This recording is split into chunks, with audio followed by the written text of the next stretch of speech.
Hello, everyone. I'm Charles Sirtwell. Bonjour à vous tous. Je suis Charles Sirtwell, président et directeur général du Northern Policy Institute. L'Institut se concentre sur la recherche et la définition des bonnes politiques publiques pour et à partir du nord de l'Ontario. En tant qu'institution indépendante fondée sur les preuves et axée sur le renforcement des capacités dans le nord de l'Ontario, StatCan est une ressource essentielle pour nous et pour notre travail. C'est pourquoi la discussion d'aujourd'hui avec le statisticien-chef est une occasion si stimulante pour moi et mes collègues. Nous espérons que vous êtes aussi enthousiastes. Je me joins à vous aujourd'hui de Thunder Bay, dans le territoire visé par le traité Robinson supérieur et le territoire territoire traditionnel de la Première Nation, Anishinaabe et Fort William. Le statisticien-chef s'adressera aujourd'hui à une région avec 118 réserves ou établissements des Premières Nations, 6 zones régionales de la Métis Nation de l'Ontario, 144 municipalités, 16 sous-divisions de recensement non organisé. C'est un thème très souvent très commun chez nos bureaux. Je veux honorer et remercier tous ceux qui ont pris soin de cette terre pendant des milliers d'années. J'espère qu'ensemble, nous pourrons en prendre soin pour des milliers d'autres. Comme il s'agit de notre premier événement public depuis quelques mois, je souhaite prendre un moment pour examiner les dernières nouvelles concernant la tragédie des pensionnats indiens. 215 tombes non marquées. Aucun enfant ne devrait être enterré loin de chez lui. Et certainement, aucun enfant ne devrait être enterré sans marque inconnue. L'Institut a créé une ressource sur le site web pour les familles, pour les survivants. Il y a aussi des liens vers des ressources qui vous aideront à faire face à ce nouvel rappel d'horreur et du mal. Moment de silence.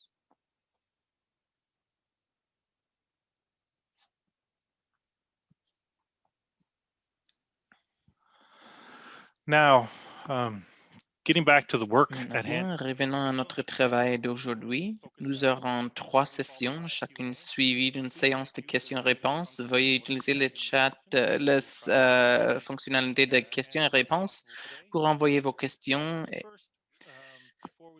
Mais avant de parler avec le statisticien en chef, parlons de la taille. Avec 800 000 km², le nord de l'Ontario est plus grand que 7 provinces, 8 si vous comptez le reste de l'Ontario.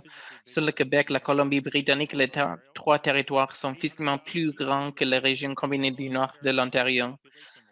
Les régions ont une population de plus grande que 3 provinces et comparable à 3 autres. Malgré notre taille et à cause d'elle, il est très difficile de trouver de bonnes données sur le nord de l'Ontario. Je dis malgré parce que si le nord de l'Ontario était une province, même statistiquement, nous en saurions beaucoup plus sur l'ensemble de la province et sur ses parties constituantes. Je dis parce que, car compte tenu de notre immense géographie, notre population est très dispersée. Il est donc difficile de recueillir et de diffuser des bonnes informations sans violer la vie privée des personnes qui répondent au recensement. Ce sont les sujets que nous allons aborder aujourd'hui avec Anil Arora, le statisticien en chef de Statistique Canada. Monsieur Arora, il a tenu de me dire et d'Edmonton et non d'Ottawa. Mais des fois, je parle de façon négative par rapport à l'Ottawa. Non, je plaisante. Il a rejoint StatCan pour la deuxième fois en 2016 lorsqu'il était nommé statisticien en chef. Sa longue carrière a été jalonnée de récompenses impressionnantes de changements et d'innovations clés, notamment l'introduction d'un questionnaire de recensement en ligne. En 2010, M. Aurora s'est joint à Ressources naturelles Canada à titre de sous-ministre adjoint du secteur des minéraux de métaux. Alors, il connaît bien la région dans laquelle nous vivons et les économies dans lesquelles nous opérons. Sur ce, je laisse la parole à Anine pour ses commentaires initiaux. Merci beaucoup, Charles. Moi aussi, j'aimerais reconnaître que je vous parle des terres non cédées traditionnelles des Algonquins. qui ont été les premières à prendre sur les terres sur lesquelles se trouve aujourd'hui la capitale nationale. En nom de Statistique Canada, je tiens à exprimer aussi notre profonde tristesse aux Premières Nations et à toutes les personnes directement et indirectement touchées par la découverte troublante de 215 enfants enterrés sur le site d'un ancien pensionnat à Kamloops en Colombie-Britannique. Nous partageons leur chagrin et nous pleurons la perte de tant de jeunes vies. Cette tragédie est un moment de vérité pour tous les habitants du Canada. Il nous rappelle que les événements traumatisants du passé ne sont pas de l'histoire ancienne. L'héritage de ces événements est toujours là aujourd'hui. En ce moment sombre et glaçant de vérité, nous reconnaissons la douleur et la souffrance qui continuent à être perpétuées à travers les générations.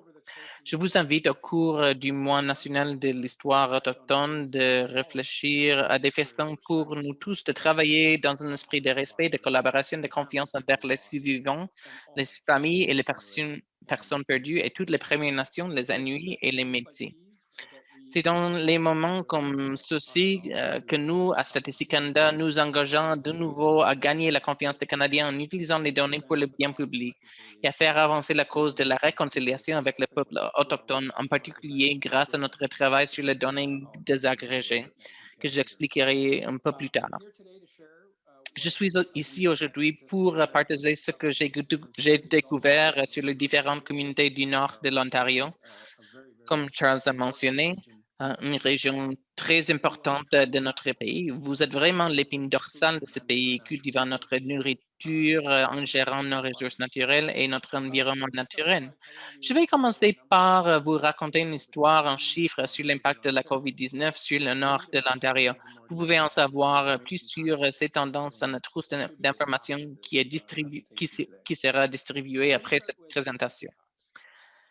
Les impacts sur la santé, tout d'abord. Malgré l'arrivée des vaccins, la pandémie n'est clairement pas encore terminée. Je sais qu'il y a une hausse alarmante des cas de COVID à Timmins, à Fort Albany, dans les Premières Nations, à Wapiscat, dans la ville de Moosonee, chacune des déclarant un état d'urgence en réponse. Nos pensées les accompagnent lorsqu'ils luttent pour traverser peut-être cette période difficile. Le taux de vaccination pour l'ensemble du nord de l'Ontario est de 68% et les deuxièmes doses sont précipitamment reçues pour aider à dévancer les variantes et atténuer la gravité de la souffrance.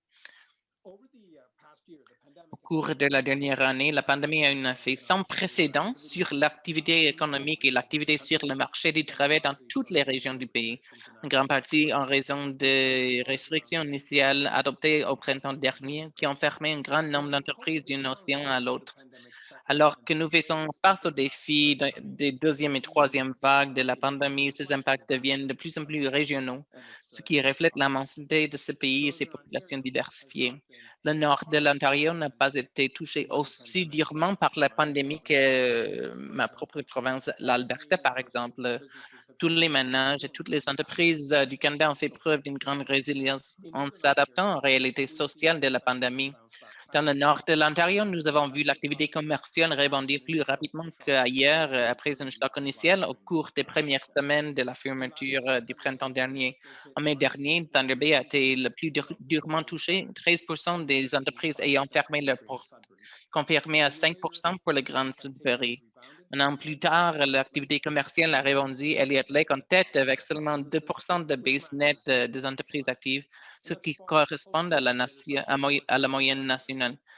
Par la suite, le Grand Sudbury, North Bay et Thunder Bay qui font tous mieux que l'Ontario dans son ensemble, qui est toujours aux prises d'une baisse de 5% en raison des confinements prolongés dans le Grand Toronto. Mais rester ouvert n'est pas le même que rester rentable, comme vous savez. Près de 2 fois plus d'entreprises du nord de l'Ontario ont connu un important manque à gagner en 2020 comparativement au reste de la province. Près de 4 entreprises sur 10 dans le nord de l'Ontario ont vu leurs revenus chuter de 40% en plus par rapport à l'année précédente. À l'échelle provinciale et nationale, environ 2 entreprises sur 10 ont subi le même sort. Cette histoire est en train de changer. Cette année, les entreprises sont de plus en plus optimistes quant à leurs perspectives. Au cours des premiers mois, moins d'un tiers des entreprises du nord de l'Ontario s'attendaient à continuer à fonctionner à leur niveau actuel de revenus et dépenses pendant au moins un an avant d'envisager la fermeture ou la faillite. Ce nombre a plus que doublé ce trimestre alors que les restrictions s'assouplissent et que la fin de la pandémie est en vue, j'espère. C'est encore légèrement inférieur aux moyennes provinciales et nationales, mais c'est un grand changement dans le bon sens. Les défis commerciaux s'accompagnent souvent de défis en matière d'emploi et le nord de l'Ontario a connu plus que sa juste part des deux. L'emploi total en Ontario s'est redressé de 10% depuis mai dernier. Il n'a repris que de 4% dans les régions du nord. Cependant, regardons plus de près et on verra des fortes variations dans l'emploi par secteur. Conformément aux tendances nationales, le secteur de l'hébergement et de la restauration dans le nord de l'Ontario a été particulièrement touché pendant le confinement initial. En mai dernier, l'emploi dans ce secteur a rebondi de 40% d'une année à l'autre. Cependant, le secteur minier, comme Charles a mentionné, j'ai passé du temps là quand j'ai eu la possibilité de visiter plusieurs communautés du Nord. Là, on a connu une bande de 10% dans l'emploi entre 2019 et 2020 grâce à l'ouverture de nouvelles mines. Il existe maintenant de nouveaux programmes de formation visant à encourager le plus grand nombre de jeunes de communautés autochtones à travailler dans ce secteur. Bien que les salaires des autochtones qui occupent des emplois dans le secteur minier sont plus élevés que la moyenne de tous les travailleurs canadiens, nos données montrent toujours qu'ils gagnent 5 à 800 de moins par dollar que leurs homologues non autochtones. J'espère que ces programmes aideront à combler cet écart salarial. Les gens du Nord font face admirablement à tous ces bas. Votre stabilité est évidente, même dans votre population qui est restée à peu près la même, environ 800 000 personnes depuis le début du siècle.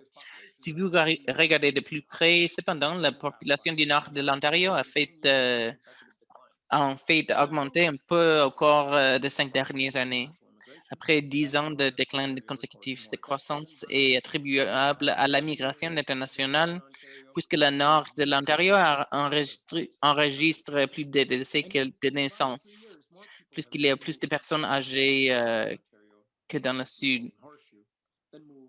Il y a aussi beaucoup de gens qui ont quitté le sud vers le nord de l'Ontario, le Golden Horseshoe surtout, que dans notre sens, la Grande Sudbury a connu la plus forte hausse de population.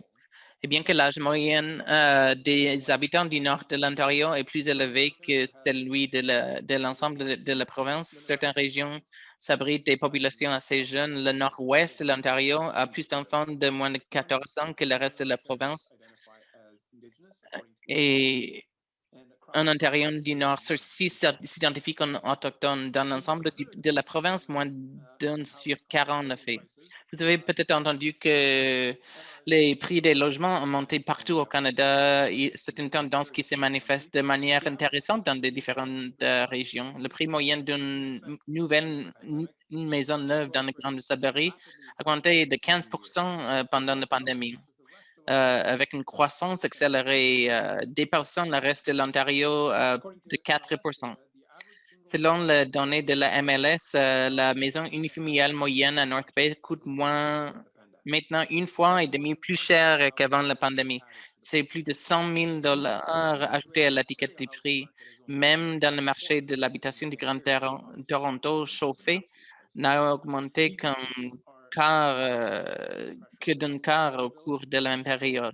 Ces augmentations ont mis une pression sur l'abordabilité du logement.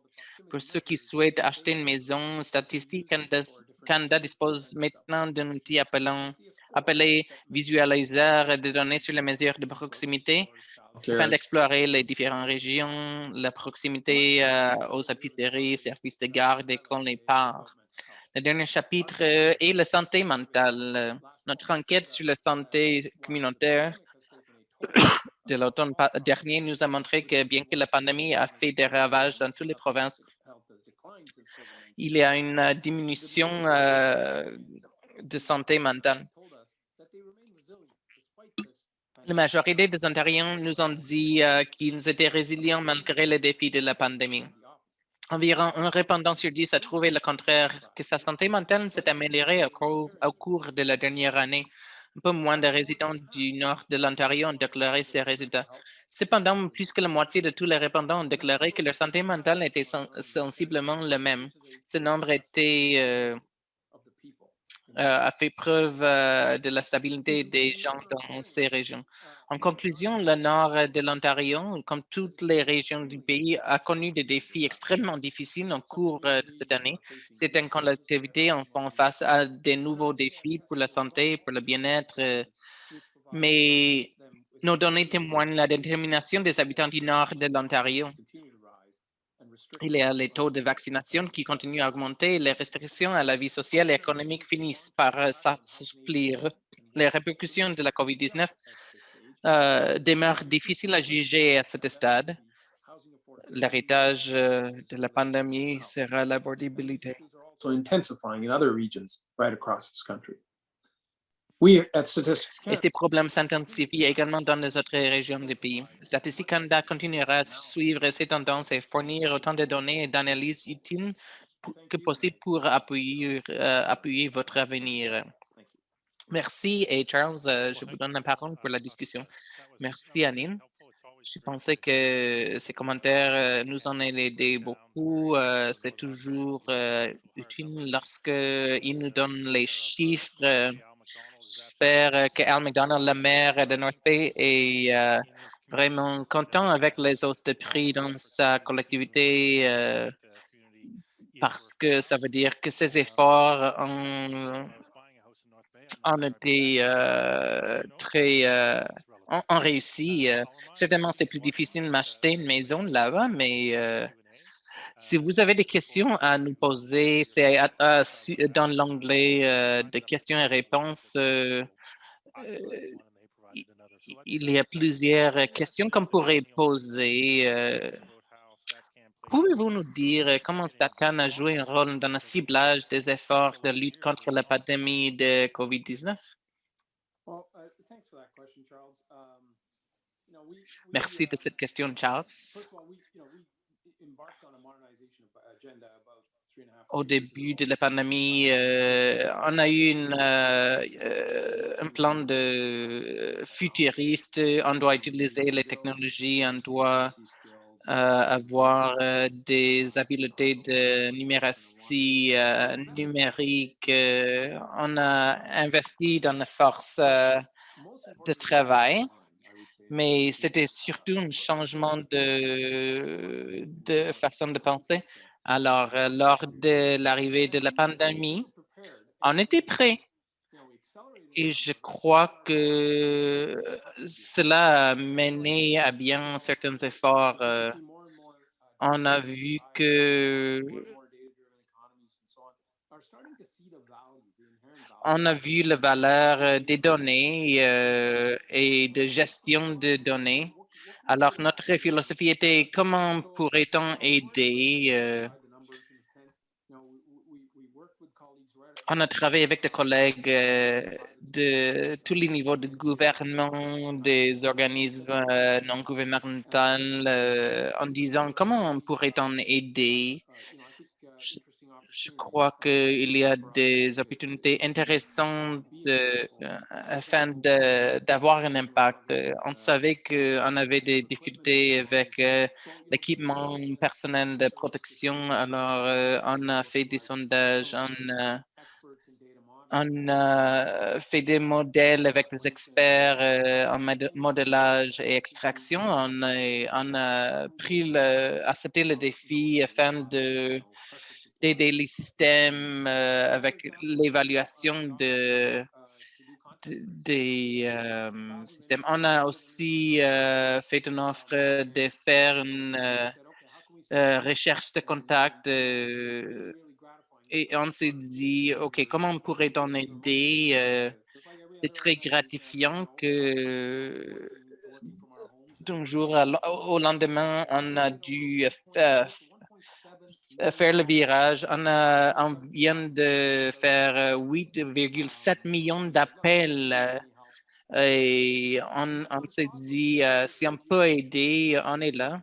Ça, c'est ensuite des outils, des données démographiques, un tableau de bord instantané, comment on note le changement. Alors, on remercie beaucoup notre personnel et certainement, on s'est dit, on ne va pas opposer les virages, les virements culturels. Et ce sont vraiment les citoyens du Canada qui ont dit, ah oui, les données sont très importantes. Statistique Canada aimerait nous aider à comprendre les données. Alors, je crois que ces idées de comment aider les entreprises canadiennes nous a aidé beaucoup. Très bien. Vous avez mentionné les chambres des commerces lancé un sondage auprès des entreprises en production participative au début de la pandémie pour aider les décideurs de comprendre les répercussions économiques en temps réel. Pouvez-vous nous expliquer d'où vient ce partenariat, comment vous pensez avec cette compagnie avec Chambre de commerce? Merci. Merci encore une fois, Charles. Oui. Avant que le Canada ait eu la pandémie et était considéré légalisé, on a eu les productions participatives. Mais avec la consommation, avec les prix, les offres sur le marché, et puis il inclut les temps que dans l'approche traditionnelle de nos survols. Et c'était très intéressant qu'on ait eu vraiment des réponses assez fortes. Et nous, comme je viens de vous dire, de modernisation, on a fait beaucoup de projets, un nombre de projets. Et un de ces projets, c'était un projet en production participative. On a construit sur cette expérience. On a beaucoup d'autres expérimentations, des expériences comme par exemple les eaux de déchets, etc. Le montant des choses chimiques là-bas, les résidus, les opioïdes, d'autres matériaux, et c'était une autre chose intéressante d'y reparler, sûrement. Mais oui, mais en retournant à cela, la Chambre de commerce, oui, on a lancé avec la Commission des affaires des Canadiens, avec un partenariat avec eux, et nous avons demandé ce que vous avez besoin maintenant. Et notre partenariat était et continue d'être très important. Cela nous permet à nous et à la Chambre de commerce et à tout le Canada, le gouvernement du Canada, d'avoir le sens de quelles sont les affaires, disons, quelle est la situation avec et où sont les défis pour la plupart à ce temps-là. Et puis, on continue de faire le monitoring de cela. Et puis, pendant tout ce temps, je dirais que c'était une bonne voie de le faire avec la production participative, avec des défis technologiques, mais on y va, on y va. On a des communications, comme vous venez de voir, eh bien, les choses qui changent avec du temps. On a eu de mettre ensemble aussi des choses, des survols des panels assez forts pour nous donner des données de responsabilité, de données sur la haute fréquence, les estimations flash, des bons échantillons de représentatifs pour les clés de comment on fait mouvoir l'économie, une voie ou l'autre. Alors, ces estimations, c'était vraiment une bonne source pour nous, qui permettent à les niveaux différents du gouvernement de prendre les décisions nécessaires. Alors, philosophiquement, parfois, il faut être assez bien, pas absolument précis, absolument tard, mais bien, pour donner l'information à l'économie à fur et à mesure que c'est nécessaire, pour donner des ressources, pour continuer à flotter pour l'économie et pour qu'elle puisse utiliser cette information. De voir où les affaires vont et pour continuer avec tout cela. Oh, merveilleux, oui. Oui, il me donne une des thèmes. Bon. Alors, si je fais l'IGNES, alors je montrerai mon bias. C'est pas seulement parce que ma femme vient de là. Penny demande les statistiques de North Bay. Pourquoi le North Bay? C'est le nord de Toronto, c'est le sud de l'est du nord de l'Ontario. Elle demande les types de statistiques du nord-ouest de l'Ontario. Quelles sont là? Ils ne sont pas seulement vers le nord, mais rural et aussi de bien distance. J'aime cette question parce que ça va remontrer à notre discussion à venir, dans les sessions à venir. Merci pour cette question. Oui, beaucoup apprécié, vraiment. Premièrement, on a de l'information. Bon, ce n'est pas que bien, c'est le désert des données, disons. On a des données. On a l'information qui vient du recensement, comme vous savez, les formes étaient remplies. Et puis, pratiquement, on a un instrument très robuste qui peut nous donner le survol des situations de marché et des facteurs socio-économiques qui changent dans des petites villes, disons, sur les niveaux assez précis. La difficulté, le défi ici, avec ce recensement, alors ils n'ont pas les dimensions nécessaires, disons, et qui ne nous permet pas de donner, disons, l'estimation robuste. S'il y en a, disons, seulement pratiquement l'une compagnie seulement qui emploie des gens dans le territoire, alors pratiquement, c'est la seule compagnie. Qu'est-ce qu'on peut faire? Et maintenant, il y a les problèmes de confidentialité et puis de privacité aussi. Ayant dit cela, c'est pas bien qu'on jette les mains à l'air et dit bien, on ne peut plus. On devient plus créatif. On travaille dans le partenariat. On essaie de trouver de nouvelles sources, d'autres sources de données. On essaie de voir ce qui se passe vraiment là-bas. Il faut prioriser ce que sont les nécessités, quelle est la fréquence entre la nécessité d'avoir ces données et les sources des données. Et puis, on fait toutes les autres choses, toutes les autres techniques. Pendant des années, on était là et c'était un effort concerté, comment dirais-je.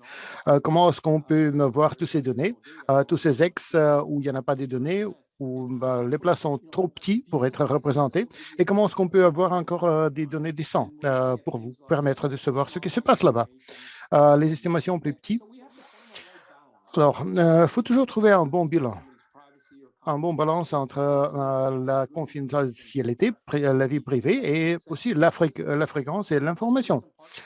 Alors, ça prend des partenariats et c'est ce qu'on fait. À propos, on le fait toujours. Et maintenant,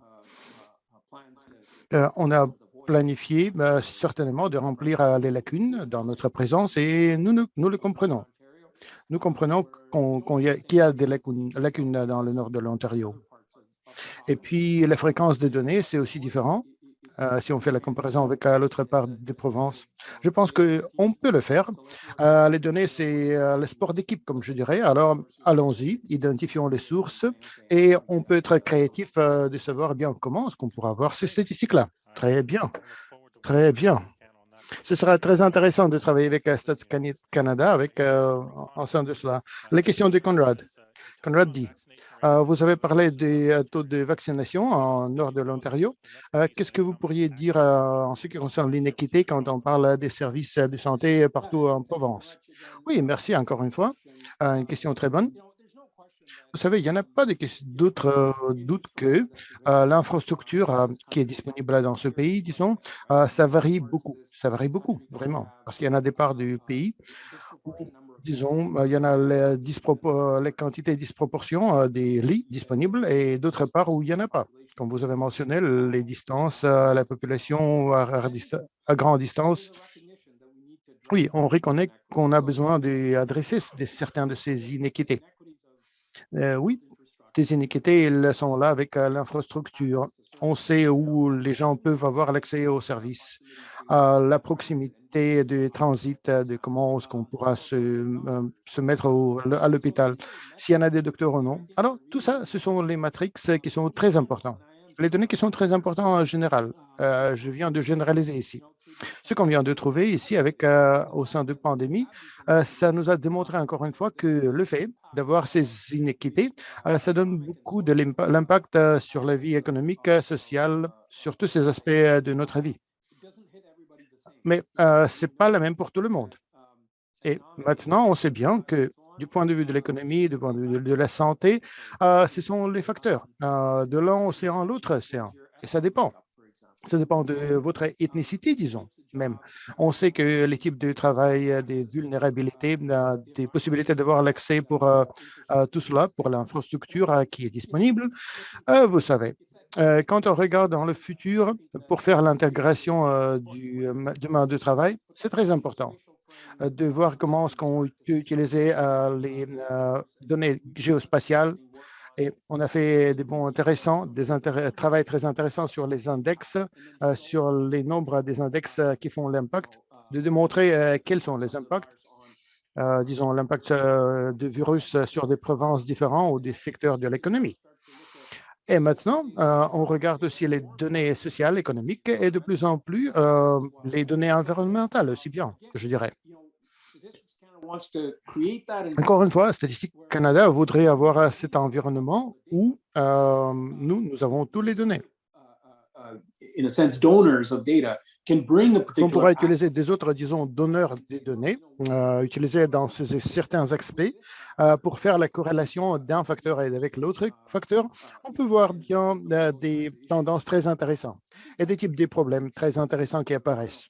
Et c'est le futur. Le futur de faire les politiques, c'est de comment est-ce qu'on pourra avoir ces ressources précieuses, l'énergie et tout cela, pour avoir les données finales qui seront très intéressantes. Comment est-ce qu'on peut le prendre en considération? Comment pourra-t-on payer pas plus qu'il en faut pour avoir les équités après le fait, disons, de comment le voir? Dernièrement aussi, on ne peut pas prendre toutes les données d'un peu de partout et puis de les mettre ensemble et d'avoir les, disons, les idées. Non, les standards, elles doivent être très, très importants. Les définitions doivent être très importantes. Encore une fois, ça revient à d'avoir une bonne stratégie, des bons standards pour les données, pour obtenir les données, pour les construire dans tel mode que, on pourra le construire dans tel mode que ça nous permet d'avoir les sources et les données qui nous montrent quelque chose. On ne voudra pas avoir la possibilité de penser qu'on a des bonnes réponses, de faire des décisions qui ne sont pas bonnes parce que les données n'étaient pas bonnes. Et si les décisions elles sont très importantes, bon, et elles sont toujours entreliées l'un avec l'autre, vous savez, il faut y penser toujours. Peut-être pourra trouver des cohésions les plus intéressantes et faire attention à toutes ces choses-là. Parce que pendant l'an et demi et qui s'est écoulé, ça nous a montré que ça est bien d'importance. Merci. Merci pour cette question. Bon, il me demande de continuer, mais il y en a encore une place pour une question de plus. OK? Encore une question de plus. Non? Alors, la raison pour cette question. Vous avez parlé des services de santé. La dernière fois, quand j'ai vu les données pour Santé Canada, on a vu 4% pour dépenses, c'était le nord de l'Ontario, avec 4% de population. Alors, on voit l'inéquité de comment est-ce qu'on y fait avec la rédivision de tous ces services. Alors, je suis très ravi de voir que COVID a eu l'impact quand on a les données de Stade Canada en place au nord de l'Ontario pour porter des soins à ces populations, les communautés du nord, du nord-ouest avec les taux de vaccination. C'est très intéressant de jeter un coup d'œil de les données de Stade Canada. Si nous voudrions, nous pourrions toujours faire cela d'une manière très agressive et aller en avant. Puis la dernière question pour vous, pour cette question, et puis on va survivre, oui. Pas très timonier. Demande, qu'est-ce que Stade Canada fait pour explorer les réalités des groupes des minorités de langue? À l'est de l'Ontario, les minorités francophones. Est-ce que vous avez le sens de comment la pandémie a fait l'influence sur des francophones de l'Ontario? Premièrement, oui, on a cela, évidemment. Oui, on a de bonnes données de la part de nos surveillants, de notre enquête, de nos sondages recensement, de comment elles sont distribuées partout au pays. Certainement, il y en a des communautés vibrantes partout et en nord de l'Ontario, oui, les communautés franco-ontariennes, etc. Alors, on sache l'information de base et si on commence avec cela, avec les données de santé et comme on vient de discuter, beaucoup d'autres types de données, alors on commence de voir l'impact différentiel sur des communautés différentes et les minorités différentes. Disons, les minorités des opérations des minorités des langues aussi. Mais ce n'est pas assez. Ce n'est pas assez, on sait qu'il faut aller plus loin.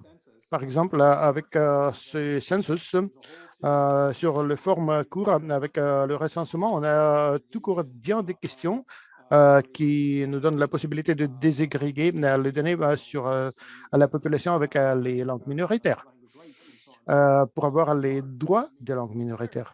Et puis, ça fait des investissements très intéressants d'essayer de devenir mieux, d'avoir les données sur les minorités officielles des langues partout dans le pays.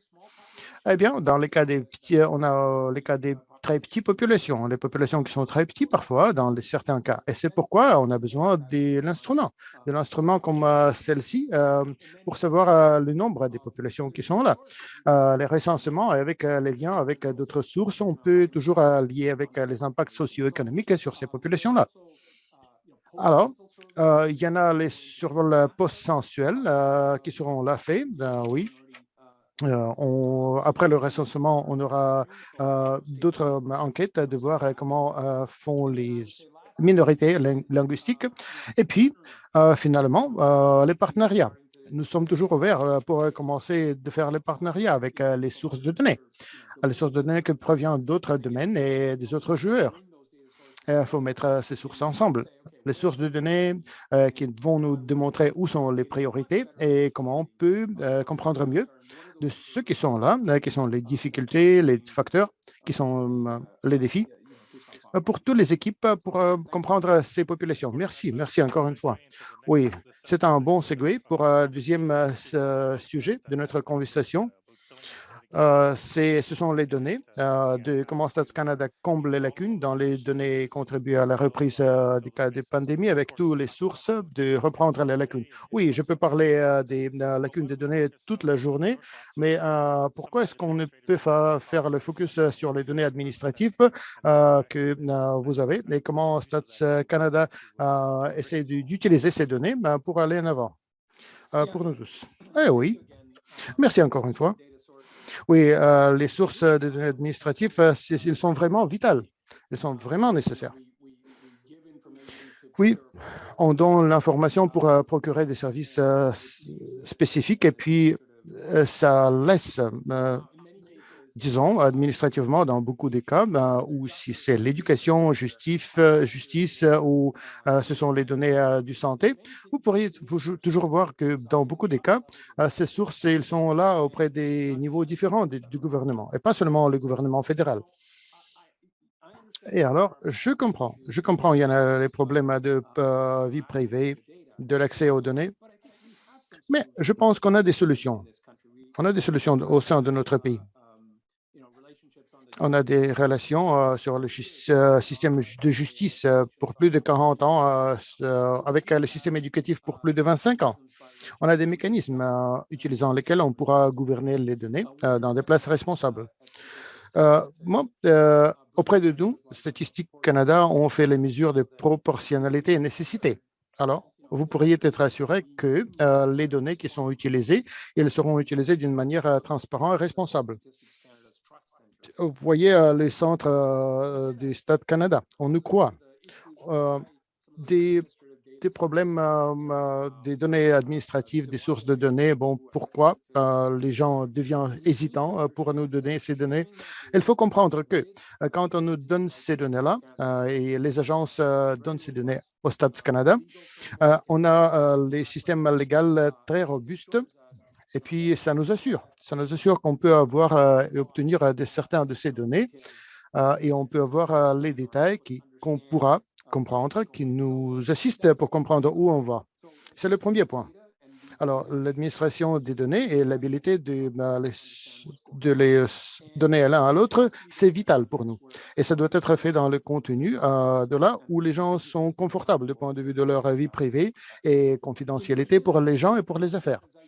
Et de plus, comme je viens de dire auparavant, les données sont là, mais les bases de collectionner les données pour toute la population ou seulement pour la population adulte ou d'autres types de populations, ça dépend. Il faut comprendre les caractéristiques des sources de ces données avant de commencer de les mettre ensemble tous. Et puis, il faut comprendre bien avant de commencer de mettre les données ensemble, de savoir ce que les données nous disent. Alors, tout cela, ce sont les questions à part de notre organisation, puis comme les unions, par exemple. Je pense que tout simplement, ça change notre rôle ici, pas seulement de collecter l'information et de donner l'information, de passer l'information, mais nous devons être plus actifs, d'être disons, les intendants de confiance de l'information des sources. Et ça nous donne que bien, les Canadiens doivent nous croire et on travaille sur le niveau différent, les secteurs privés, les organisations non gouvernementales pour faire l'avocat, pour être les avocats de ce qu'on peut. On peut. Ça ne veut pas dire, bon, vous voudriez ou la vie privée ou les données. Oui, on a le mécanisme d'avoir tous les deux. Et dès qu'on commence d'avoir les données, ces données du secteur privé ou d'autres types de gouvernement, il faut savoir que ça marche. Et il faut savoir aussi bien de se mettre au pied et dire, bon, c'est pour le bon du public. Ce n'est pas pour nous, tout simplement, c'est pour comprendre de ce qui se passe, pour s'assurer que, disons, on fait des bonnes politiques. Et le dernier point que je voudrais faire, c'est bien, on a eu bien des ressources pour aller plus en profondeur, pour avoir des données et les investissements sans précédent avec ces agences. Bon, avec les données qui viennent, cela doit y être. Alors, le partenariat, ce sera très, très, très crucial, très intéressant. Eh bien, on va travailler ensemble avec les niveaux différents du gouvernement, de l'Ontario, etc., pour savoir pourquoi est-ce qu'on a besoin de ces types de données et qu'on a besoin de ces données dans notre société.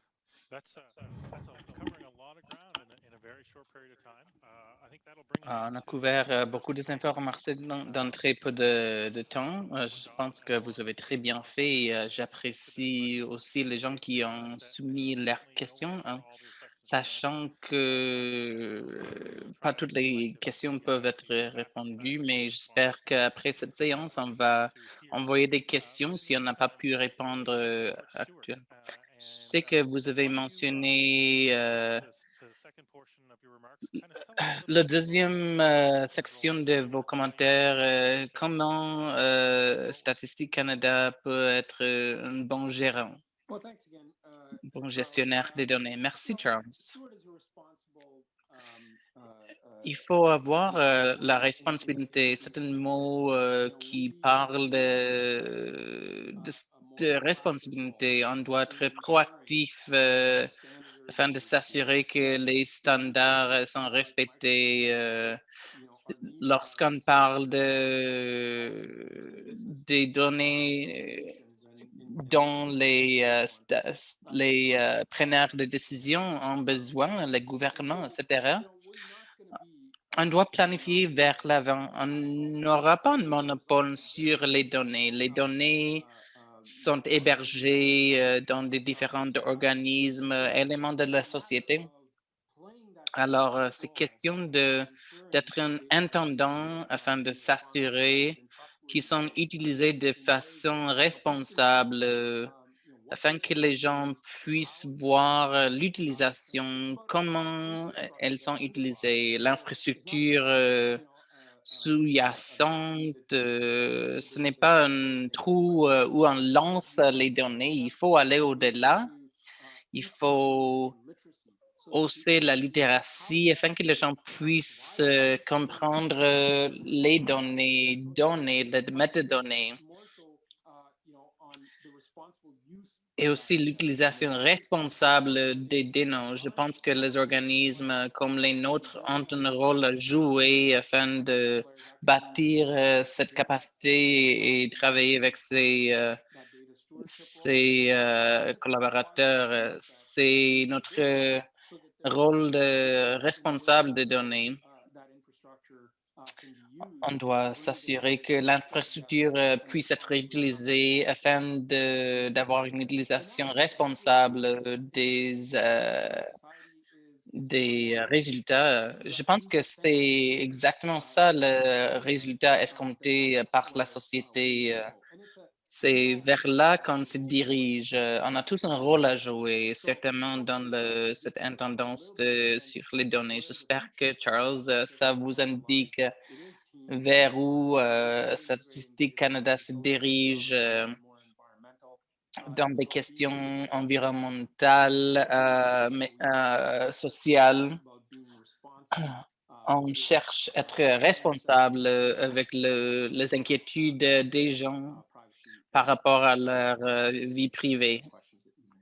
Et si vous avez des questions, je suis prêt à répondre.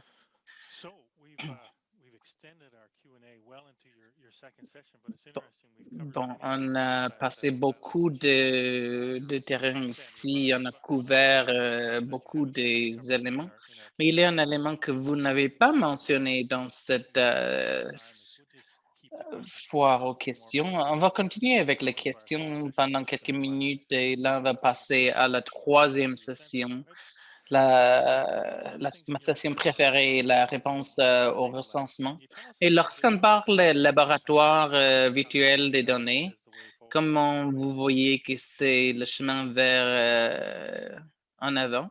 Yeah, definitely.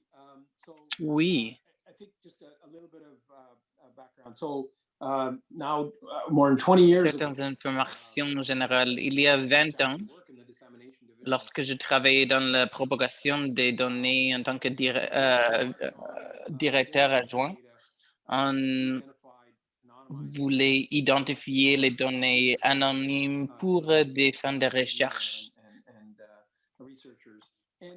pour les chercheurs, justement.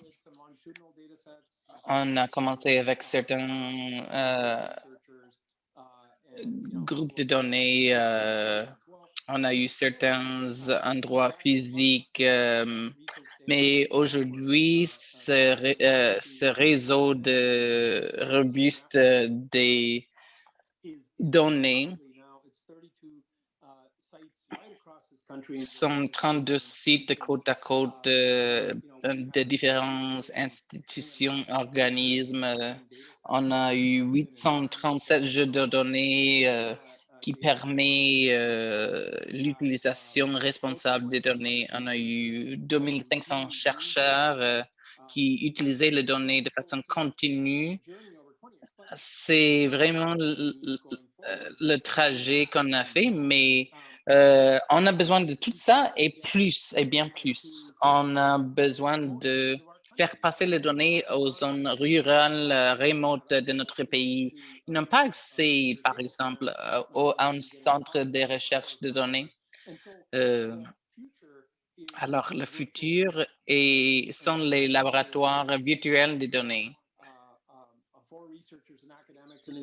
Alors, pour les académiques, les preneurs, parties prenantes, les décideurs, ils vont pouvoir prendre les données de façon remote. Il s'agit des services et des outils qui permettent d'ouvrir les données cachées. Ce sont alors les laboratoires virtuels de données. On priorise la sensibilité des microdonnées. On essaie de voir un modèle de confiance avec les chercheurs. Alors, lorsqu'ils ont de plus en plus d'expérience, de responsabilité, ils auront accès à plus de données avec les outils aussi. On aimerait arriver à l'expertise de côte à côte dans le pays et que ça soit passé dans le crowdsourcing, dans l'externalisation par on travaille avec tant de différents organismes comme le NPI afin de bâtir ces données, ces infrastructures afin de réussir. On a pu faire beaucoup plus d'expérience de cela pendant cette pandémie. Puisque certains centres de données ont été fermés, alors il fallait passer au monde virtuel.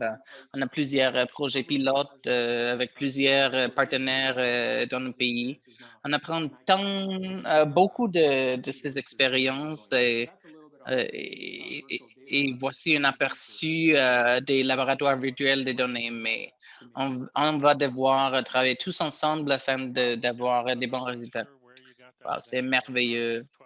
Je ne sais pas où est-ce que vous avez eu l'exemple de conduire 8 heures pour se rendre à un centre de données ici, 12 heures. Bon, c'est peut-être la réalité pour certaines personnes dans l'appel.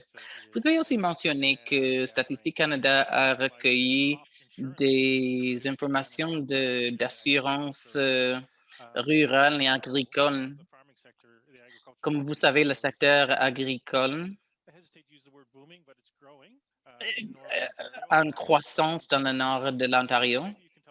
Alors, peut-être vous pouvez mentionner un peu plus par rapport à ces innovations et ce que vous voyez du côté des statistiques. Oui, c'est vrai, c'est un secteur très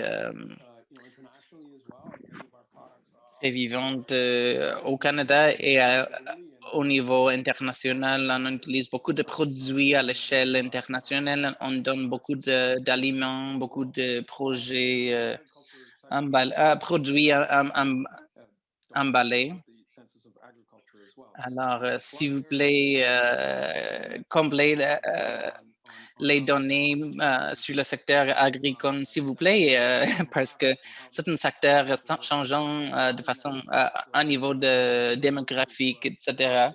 Alors, on aimerait comprendre qui offre les services et de quelle façon.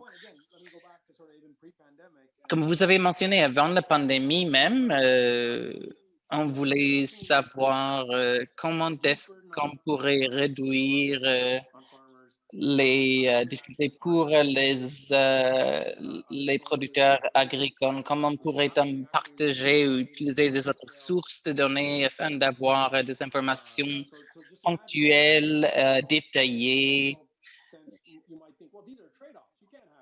On pourrait penser que c'est impossible que ce soit des données complètes et aussi ponctuelles, mais non, ce n'est pas vrai. Il faut changer de façon de penser.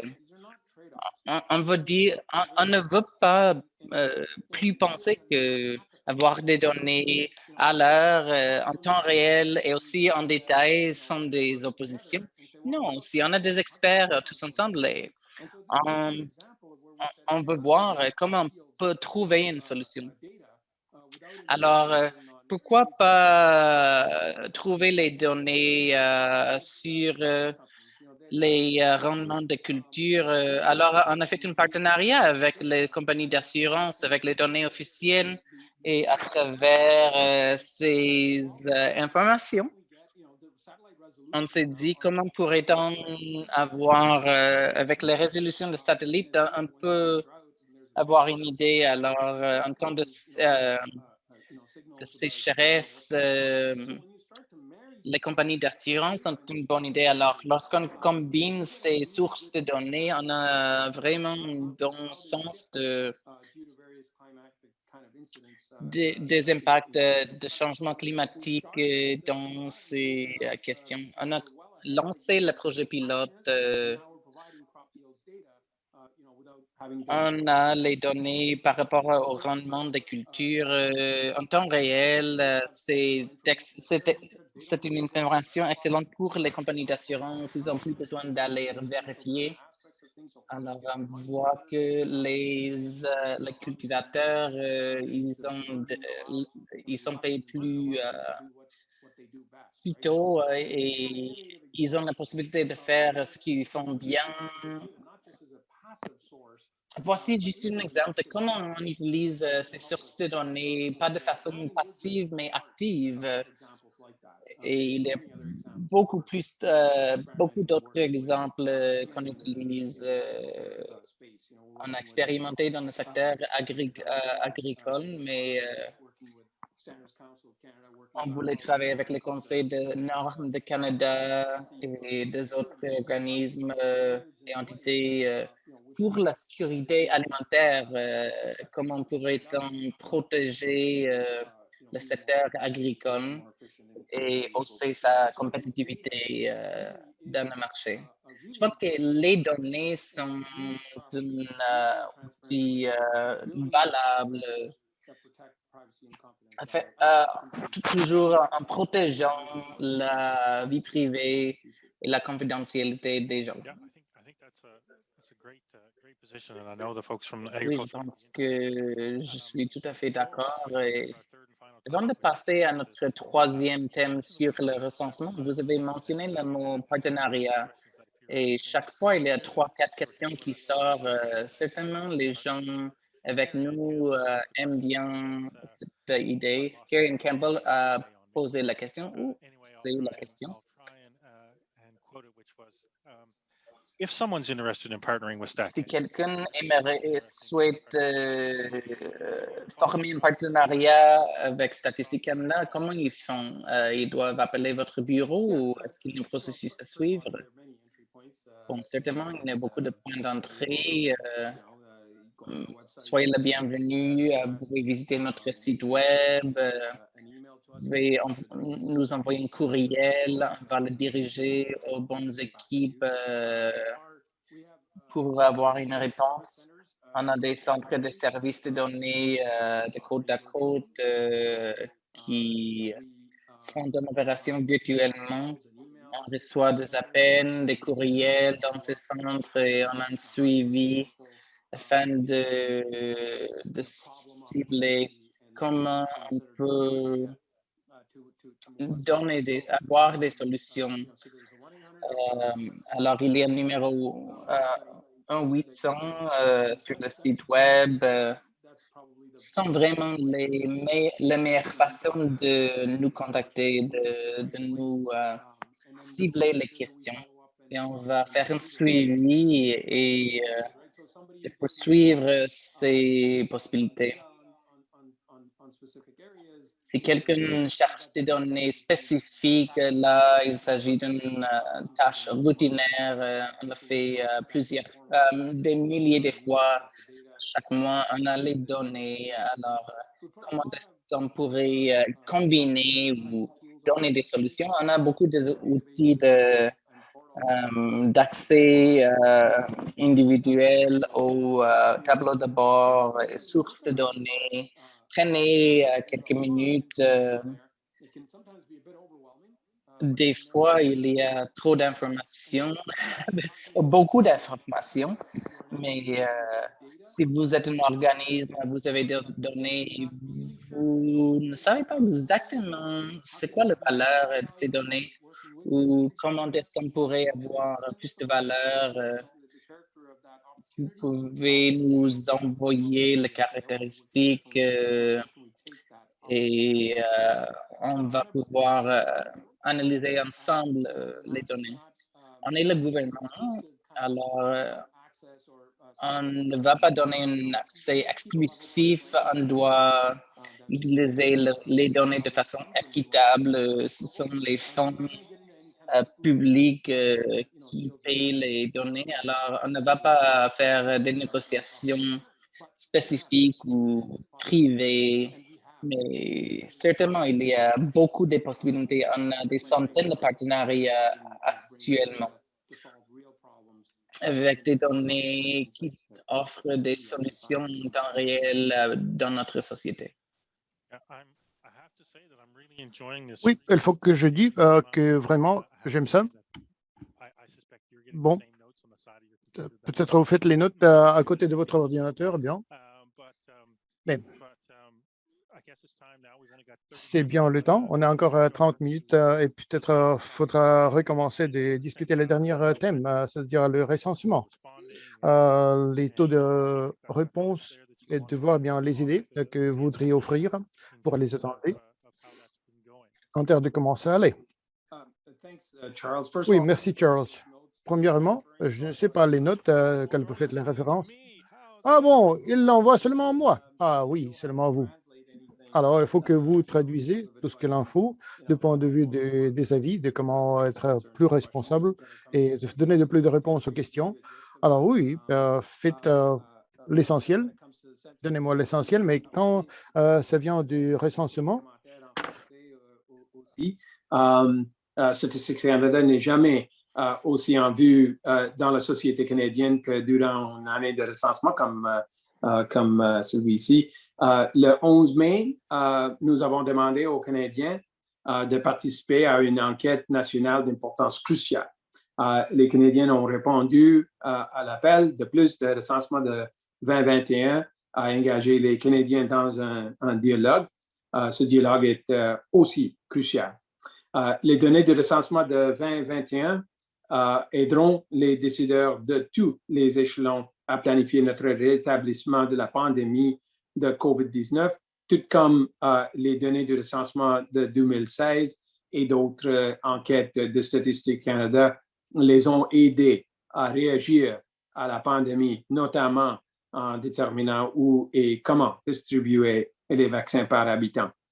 Les gouvernements provinciaux, territoriaux et fédéraux utiliseront les données régionales de recensement de la population de 2021, dont celles sur l'âge, le revenu et le logement, pour déterminer qui est le plus vulnérable à la crise sanitaire et économique actuelle.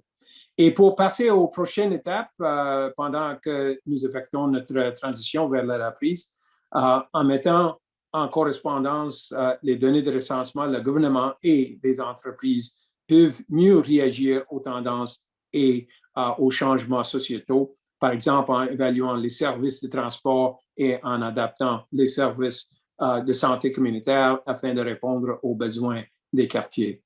Le recensement de 2016 nous a permis de déterminer que plus de la moitié des habitants du nord de l'Ontario vivent dans une région rurale de moins de 1000 personnes ou dans un petit centre de population de moins de 30 000 personnes. Le recensement de 2021 nous donnera une image plus claire de la démographie du Nord et de son évolution. Il fournira aux décideurs des renseignements nécessaires pour répondre aux besoins particuliers de vos communautés. Et grâce à notre accent accru sur les données désagrégées, le recensement de 2021 nous permettra de mieux comprendre les failles sociétales mises en évidence par la pandémie de COVID-19. Le recensement de 2021 est une ressource clé pour obtenir les données désagrégées pour les divers groupes de population et pour mesurer les tendances au fil du temps, y compris l'incidence de la pandémie. À partir de données plus désagrégées, nous pourrons dégager des renseignements encore plus utiles et ces renseignements mèneront à une meilleure compréhension. Les données désagrégées permettront d'étudier le nord de l'Ontario en plus grand détail. Nous sommes maintenant entre la phase de suivi de recensement, bien sûr. Nous effectuerons un suivi auprès de chaque logement pour lequel nous n'avons pas reçu de questionnaire rempli.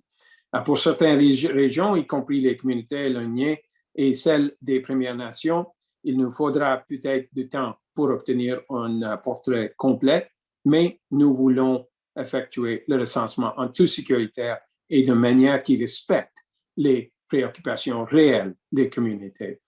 Les visites en personne n'ont lieu que lors d'autres options ne sont pas possibles.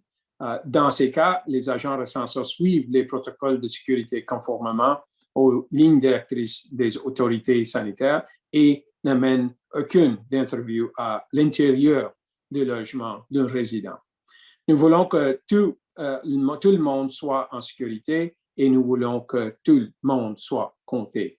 En 2016, notre taux de réponse était de 98,4 et nous prévoyons un taux de réponse semblable pour 2021. Avec ça, peut-être je vais tourner encore vers Charles pour les questions. Merci.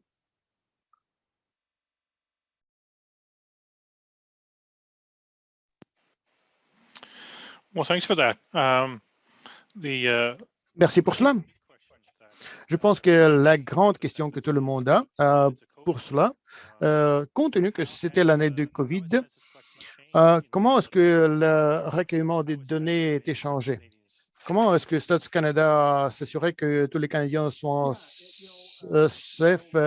en sécurité avec ce recensement? Je connais bien des gens qui ont maudit. Qu'est-ce que vous faites? C'est le temps de la pandémie. Pourquoi est-ce que vous faites la collection de l'information? Comment ça? Mais franchement, on était très confidents et je pense que les Canadiens l'ont démontré déjà que vraiment, on peut recueillir les données du recensement d'une manière très sécuritaire. Et c'est la première chose. Et comment est-ce qu'on le fait? Bon, littéralement. On était au début de pandémie. On n'a pas changé seulement de comment on fait les choses, mais on a fait bien des efforts de faire comment est-ce qu'on peut adapter le recensement dans le contenu de la COVID-19. Alors, les communautés du Nord, du très, très, très nord, les parts du nord des Provences, des certains parts, essentiellement, on a dit que non, on n'est pas allé plus en avant que normalement. Nous allons le faire. Nous allons le faire en même temps.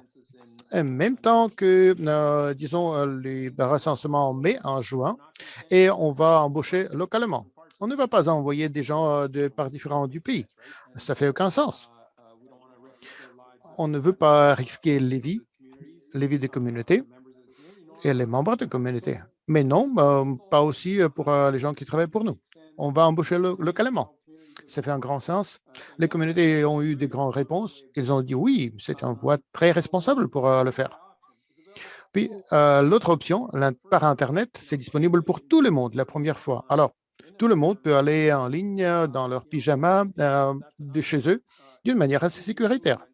Et c'est une grande amélioration aussi bien. Et plus de 80%, ils ont utilisé, presque 80% des Canadiens, ils ont utilisé l'option par Internet. Et c'est très intéressant. Bon, vous savez, bon, il y en a la confirmation à la fin que tout est fait, et puis on n'a pas besoin de faire d'autres choses. Puis, évidemment, on écoutait bien des experts de santé avec tous les cautions qui étaient en place.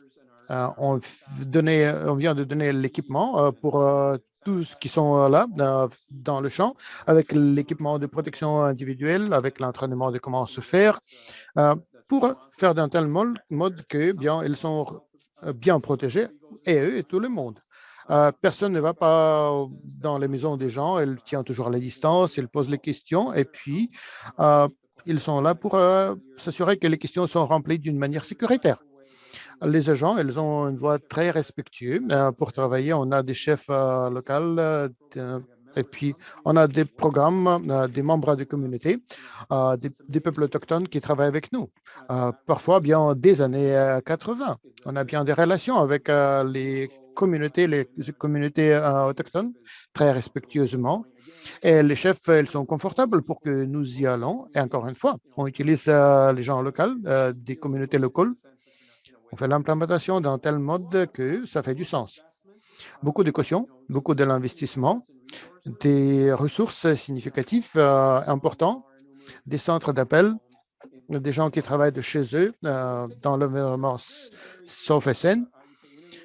Comme je viens de dire, on a eu beaucoup des innovations pour donner les données qui sont nécessaires. Pensez-y.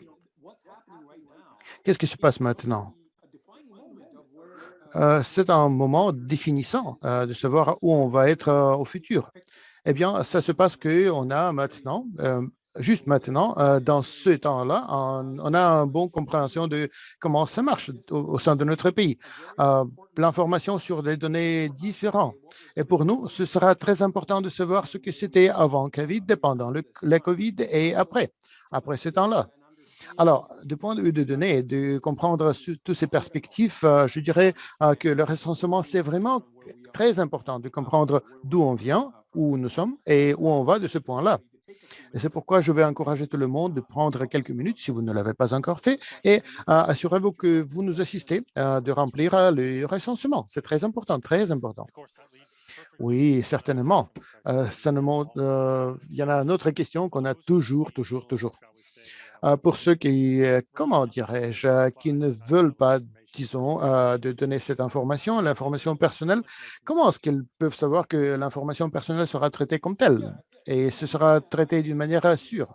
Oui, je comprends bien ces gens-là parce qu'ils regardent autour d'eux et ils disent, bon, vous savez, les problèmes de la vie privée, les difficultés avec les données qui sont sauvegardées, bon, je vois des hésitations. Mais je voudrais vous assurer que, premièrement, on le faisait. On faisait au Canada dès le moment que le pays était formé officiellement, de 1861. Alors, notre pays a eu le recensement dès le début. Et chaque recensement, on vient d'apprendre du passé, on prend plus de mesures, on le fait plus fort dans le sens de protéger notre vie privée. Bon, des gens locaux qui recueillent l'information, des gens locaux, ils disent non, non, je ne veux pas avoir cette information. Je travaille au sein de la communauté. Bon, je voudrais aller ailleurs. Oui, sûrement. Utiliser les Post Canada, qui est un de nos partenaires, envoyer-le en papier. Puis on le fait aussi en ligne d'une manière sécuritaire, avec toutes les encryptions dès l'année 2000. Et les Canadiens, ils ont répondu. Je dirais qu'aucun autre pays ne le fait avec un tel pourcentage de le remplir en ligne comme Canada. Alors, encore une fois, l'investissement, protection de confidentialité et de protection de l'information, la loi Statistique Canada. Bon, beaucoup de gens ils disent, bon, est-ce que c'est légalement nécessaire? Oui, c'est légalement nécessaire de remplir parce que c'est très important dans notre pays. Le recensement, c'est nécessaire, mais on a des mécanismes qui s'assurent que c'est sûr. Et c'est important de le faire vraiment. Bon, bon, une fois par chaque an. Bon, pour la petite forme, c'est 5 minutes. Pour les formes longues, oui, c'est un peu plus long, mais on essaie de le faire d'une manière assez vite avec ces questionnaires en ligne, non? Mais selon la loi nous oblige de remplir ce formulaire. Et ça nous oblige aussi, à nous, à Statistique Canada, de tenir cette information d'une manière confidentielle. Personne n'aura jamais cette information. Ce sera anonymisé. Et puis, après, avec toutes les étapes de procession de l'information, nous sommes intéressés dans les statistiques. Oui, vous savez, bon, dans 90 ans, peut-être il y en a des nécessités généalogiques de le faire disponible, cette information, on ne sait pas, mais dans les 90 ans à venir, cette information, c'est protégée par loi et confidentielle. Et il y en a les pénalités criminelles si quelqu'un ne le fait pas. Ce n'est pas seulement que nous sommes les meilleurs de le faire dans le monde, mais on a les meilleurs mécanismes de le faire.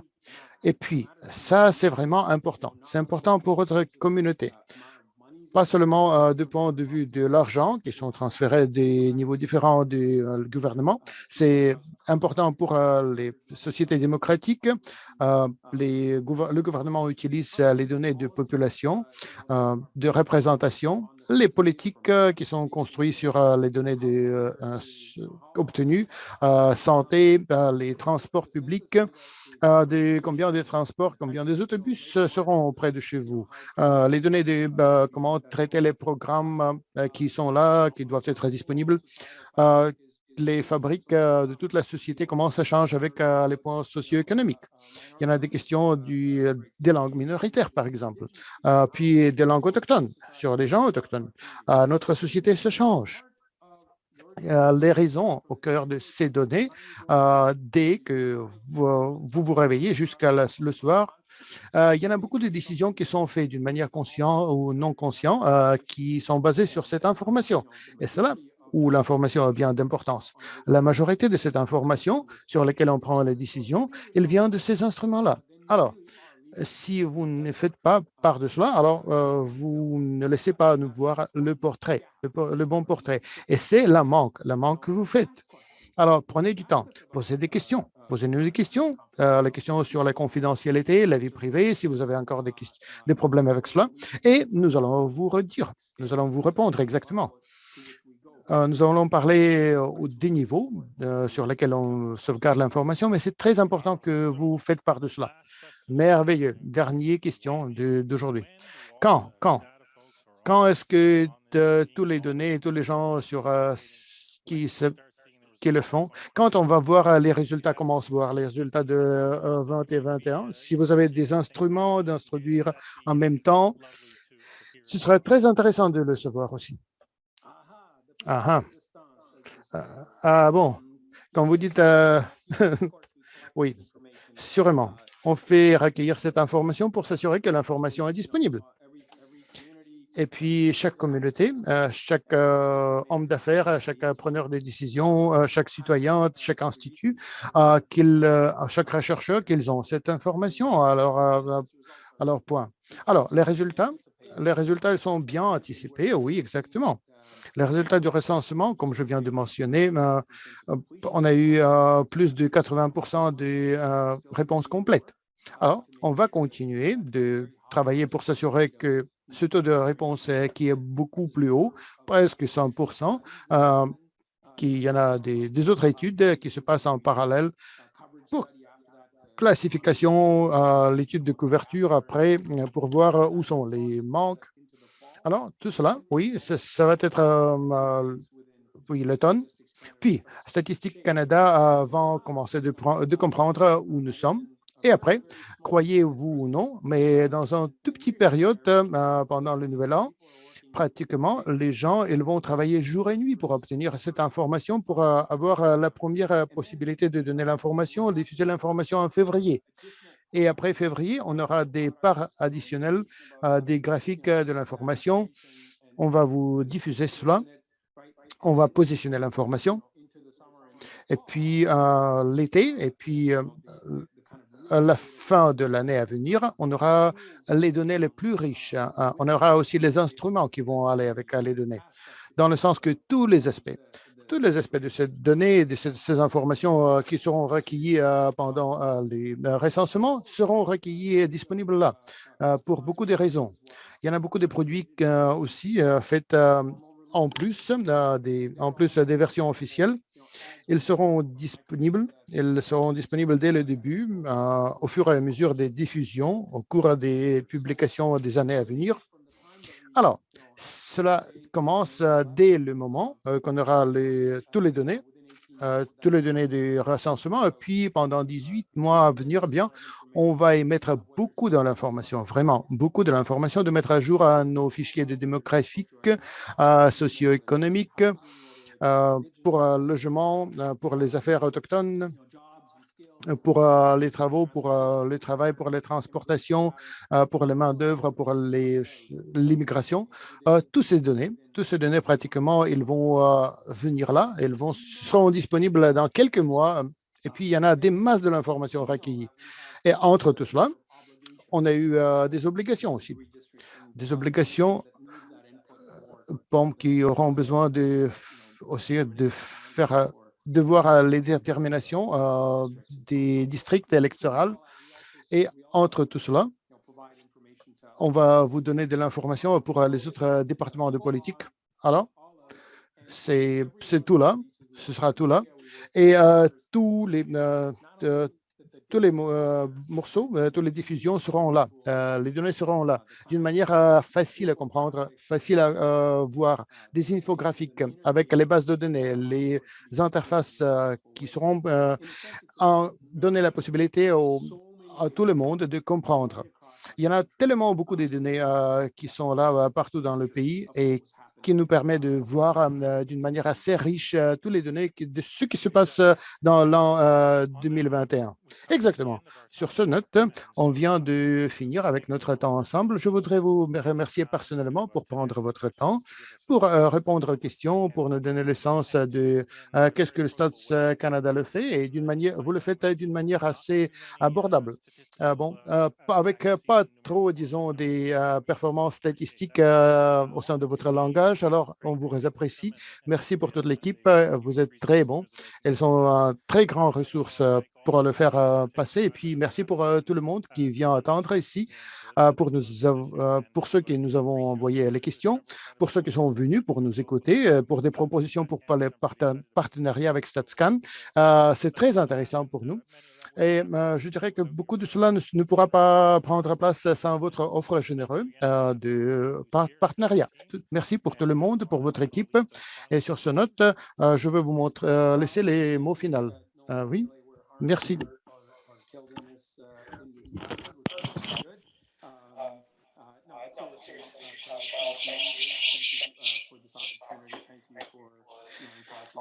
Merci de cette possibilité. Merci de votre travail avec. Je vous remercie.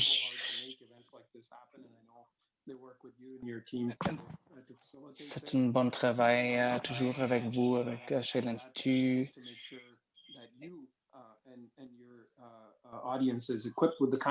Et je souhaite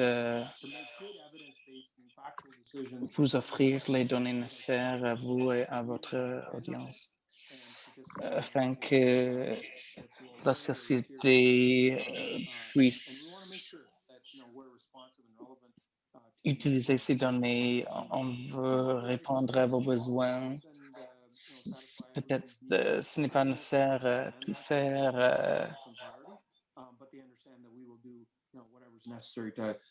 de façon instantanée, mais on veut faire le nécessaire. On essaie de prendre des risques de temps en temps, mais et on n'a pas peur d'essayer des innovations. Merci à vous, à votre audience et aux gens du nord de l'Ontario. Je suis allé maintes fois. Je connais bien des gens là-bas. Je vous souhaite une bonne journée, bonne santé en fin de cette pandémie. Merci de vos questions et de votre participation. Bonne journée à tous. Au revoir.